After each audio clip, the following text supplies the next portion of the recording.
नमस्कार दोस्तों, आपका स्वागत है आपका अपना चैनल एसपीजी के सेंटर में। दोस्तों, आज के इस वीडियो में हम लोग साइंस के उन प्रश्न को देखेंगे जो कि एग्जाम्स में हमेशा बार बार पूछे जाते हैं। और दोस्तों, जैसे कि आपको पता है ICAR के एग्ज़ाम्स डेट भी आउट हो चुके हैं। तो दोस्तों, वीडियो को कंप्लीट देखें ताकि आपके एग्जाम्स के पॉइंट ऑफ व्यू से काफ़ी इंपॉर्टेंट होने वाले हैं। और दोस्तों, चैनल पे न्यू है तो चैनल को सब्सक्राइब करके बेल आइकन को प्रेस कर दें ताकि इस तरह की वीडियो की अपडेट सबसे पहले आप तक पहुंचे। और हाँ दोस्तों, अगर वीडियो पसंद आए तो लाइक ज़रूर करें। तो चलिए क्वेश्चन नंबर 1 से शुरू करते हैं। दोस्तों, क्वेश्चन नंबर 1 है, निम्नलिखित में से कौन सा स्कर्वी रोग के इलाज में उपयोगी है। आपके पास 4 ऑप्शन है, इनमें से आपको बताना है कि स्कर्वी रोग के इलाज में कौन सा उपयोगी है। आपके पास ऑप्शन है आम, पपीता, आंवला या बेर। तो दोस्तों, इस क्वेश्चन का सही आंसर हो जाएगा ऑप्शन नंबर सी, आंवला। स्कर्वी रोग के इलाज में आंवला उपयोगी होते हैं। ठीक है, चलिए अगला क्वेश्चन देखेंगे। निम्नलिखित में से किसका निर्माण हमारे शरीर में नहीं होता है। दोस्तों, ऑप्शन है vitamin A, protein, enzyme, hormone. इनमें से आपको बताना है किसका निर्माण हमारे शरीर में नहीं होता है। तो दोस्तों, विटामिन ए यानी कि विटामिन का निर्माण हमारे शरीर में नहीं होता है, यानी कि इसका सही आंसर हो जाएगा option number A, vitamin A. ठीक है, और बाकी प्रोटीन, एंजाइम और हार्मोन ये जो है हमारे शरीर में निर्माण होते हैं। ठीक है, काफ़ी इंपॉर्टेंट है सारे क्वेश्चन। और दोस्तों, जिस क्वेश्चन का आपको पहले से आंसर पता है आप नीचे कमेंट बॉक्स में इसका आंसर बता सकते हैं। ठीक है, चलिए वीडियो को पूरा देखें। चलिए नेक्स्ट क्वेश्चन है, प्लाज्मा में जल का प्रतिशत होता है। काफ़ी इंपॉर्टेंट क्वेश्चन है दोस्तों, एग्जाम में हमेशा पूछे जाते हैं कि प्लाज्मा में जल का प्रतिशत कितना होता है। आपके पास ऑप्शन है 60%, 70%, 80% या 90%। तो दोस्तों, बहुत ही इंपॉर्टेंट क्वेश्चन है, इसका सही आंसर हो जाएगा ऑप्शन नंबर डी, 90%, यानी कि 90% जो है प्लाज्मा में जल होता है। ठीक है, चलिए अगला क्वेश्चन देखेंगे। निम्नलिखित में से कौन से जीव में रक्त नहीं होता है किंतु वे सांस लेते हैं। काफ़ी इंपॉर्टेंट क्वेश्चन है दोस्तों, इनमें से आपको बताना है कि कौन सा ऐसा जीव है जिसमें रक्त नहीं होता है लेकिन वो सांस लेते हैं। तो दोस्तों, इसका सही आंसर होगा option number A, hydra. Hydra में जो है रक्त नहीं होता है लेकिन वो सांस लेते हैं। काफ़ी इंपॉर्टेंट क्वेश्चन है। चलिए अगला क्वेश्चन देखेंगे। लाल रक्त कोशिका यानी कि RBC का निर्माण हमारे शरीर के किस भाग में होता है। तो दोस्तों, RBC का निर्माण हमारे शरीर के अस्थि मज्जा में होते हैं लाल रक्त कोशिकाओं का निर्माण। ठीक है, याद रखना है, काफ़ी इंपॉर्टेंट क्वेश्चन है, एग्जाम में पूछे जाते हैं। चलिए अगला क्वेश्चन देखेंगे। हैलोजनों में सर्वाधिक अभिक्रियाशील है। तो दोस्तों, फ्लोरीन, क्लोरीन, ब्रोमीन, आयोडीन ये चारों जो है हैलोजन है। और इनमें से आपको बताना है कि कौन सा जो है सर्वाधिक अभिक्रियाशील है। तो दोस्तों, फ्लोरीन जो है ये सर्वाधिक अभिक्रियाशील है, यानी कि इसका सही आंसर होगा ऑप्शन नंबर ए, फ्लोरीन। ठीक है, याद रखना है, काफ़ी इंपॉर्टेंट क्वेश्चन है, एग्जाम में पूछे जाते हैं। चलिए अगला क्वेश्चन देखेंगे। वायु में कौन सा नोबेल गैस नहीं होती है। हीलियम, नियॉन, आर्गन, रेडन ये जो है नोबेल गैस है। और इसमें बताना है कि इनमें से कौन जो है वायु में नहीं होते हैं। तो दोस्तों, रेडन जो है ये वायु में नहीं होते हैं। काफ़ी इंपॉर्टेंट क्वेश्चन है, आपको याद रखना है। चलिए अगला क्वेश्चन देखते हैं।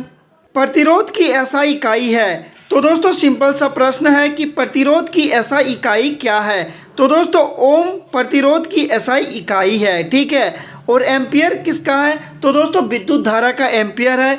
कूलम जो है आवेश का है। और वोल्ट जो है ये विभवांतर का है। ठीक है, आपको याद रखना है, काफ़ी इंपॉर्टेंट है। चलिए अगला क्वेश्चन देखेंगे। अगला क्वेश्चन है, ऑटोमोबाइल में यात्रा की दूरी को मापने के लिए निम्न में से किस उपकरण का उपयोग किया जाता है। काफ़ी इंपॉर्टेंट क्वेश्चन है दोस्तों, एग्जाम में हमेशा पूछे जाते हैं। ऑटोमोबाइल में यात्रा की दूरी को मापने के लिए किस उपकरण का उपयोग किया जाता है, यानी कि दोस्तों वाहनों की दूरी को मापने के लिए किस उपकरण का उपयोग किए जाते हैं। तो दोस्तों, इसका सही आंसर हो जाएगा option number B, odometer. Odometer का उपयोग किया जाता है दूरी को मापने के लिए। ठीक है, अगर आपसे पूछे कि गति को मापने के लिए किसका उपयोग किए जाते हैं? तो दोस्तों गति के लिए हो जाएगा स्पीडोमीटर। ठीक है, ऑटोमोबाइल में यात्रा की गई अगर गति पूछे तो दोस्तों स्पीडोमीटर हो जाएगा।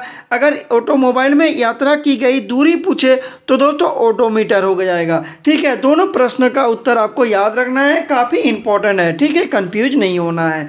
ठीक है, और ऑप्शन नंबर सी जो है टेकोमीटर। टेकोमीटर क्या मापते हैं? तो दोस्तों वायुयान की गति टेकोमीटर मापते हैं, यह भी आपको याद रखना है। चलिए अगला क्वेश्चन देखेंगे। निम्नलिखित में से किसमें केवल परिमाण होता है, दिशा नहीं होती? काफ़ी इंपॉर्टेंट क्वेश्चन है दोस्तों, आपसे पूछ रहा है किसमें केवल परिमाण होता है लेकिन दिशा नहीं होता है। तो दोस्तों इसका सही आंसर हो जाएगा ऑप्शन नंबर सी, कार्य। कार्य में सिर्फ परिमाण होता है, दिशा नहीं होती है। ठीक है, चलिए अगला क्वेश्चन देखेंगे। डैश प्राकृतिक में अकेले कभी नहीं होता है। तो दोस्तों इनमें से कौन जो है प्राकृतिक में अकेले नहीं होती है? तो दोस्तों बल प्राकृतिक में अकेले कभी नहीं होते हैं, काफ़ी इंपॉर्टेंट है। चलिए अगला क्वेश्चन देखेंगे। सापेक्षता का सिद्धांत किस वैज्ञानिक ने दिया था? काफ़ी इंपॉर्टेंट क्वेश्चन है दोस्तों। सापेक्षता का सिद्धांत अल्बर्ट आइंस्टाइन ने दिए थे। अल्बर्ट आइंस्टाइन के द्वारा और एक फार्मूला भी है जो कि एग्जाम में पूछे जाते हैं, वो कौन सा समीकरण है? तो दोस्तों याद रखना है E=mc²। E=mc² समीकरण किसके द्वारा दिया गया था? तो दोस्तों अल्बर्ट आइंस्टाइन के द्वारा। ठीक है, सापेक्षता का सिद्धांत किस वैज्ञानिक ने दिया? तो दोस्तों याद रखना है अल्बर्ट आइंस्टाइन, यानी कि ऑप्शन नंबर बी जो होगा इस क्वेश्चन का सही आंसर हो जाएगा। चलिए अगला क्वेश्चन देखेंगे। चोट लगने पर किस प्रोटीन के द्वारा रक्त जमता है? काफ़ी इंपॉर्टेंट क्वेश्चन है दोस्तों। चोट लगने पर किस प्रोटीन के द्वारा रक्त जमता है? तो दोस्तों इसका सही आंसर हो जाएगा ऑप्शन नंबर ए, फाइब्रोनोजेन। फाइब्रोनोजेन प्रोटीन के द्वारा रक्त जमता है चोट लगने पे। ठीक है, याद रखना है। अगर आपसे पूछे कि चोट लगने पर किस विटामिन के द्वारा रक्त जमता है, तो दोस्तों विटामिन के द्वारा। ठीक है, अगर आपसे पूछे किस विटामिन, तो दोस्तों विटामिन के द्वारा रक्त जमता है। ठीक है, दोनों आपको याद रखना है, इंपॉर्टेंट है। चलिए अगला क्वेश्चन है। मनुष्य के शरीर में इंसुलिन का निर्माण कहाँ पर होती है? तो दोस्तों सिंपल सा प्रश्न है, इंसुलिन का निर्माण कहाँ पर होती है? तो दोस्तों अग्नाशय में, काफ़ी इंपॉर्टेंट है। इंसुलिन का निर्माण अग्नाशय पर होती है। ठीक है, अगर आपसे पूछे दोस्तों कि इंसुलिन की कमी से कौन सी रोग होता है, काफ़ी इंपॉर्टेंट है, एग्जाम में पूछे जाते हैं।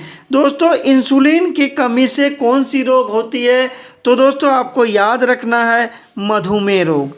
ठीक है, इंसुलिन की कमी से मधुमेह रोग होते हैं। ठीक है, चलिए अगला क्वेश्चन है।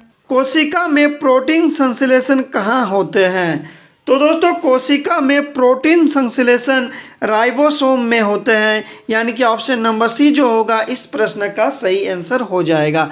तो दोस्तों आज भर इतना ही। अगर वीडियो अच्छा लगे तो लाइक ज़रूर करें, चैनल पे न्यू है तो सब्सक्राइब करके बेल आइकन को प्रेस कर दे ताकि इस तरह की वीडियो की अपडेट सबसे पहले आप तक पहुँचे। Thanks for watching.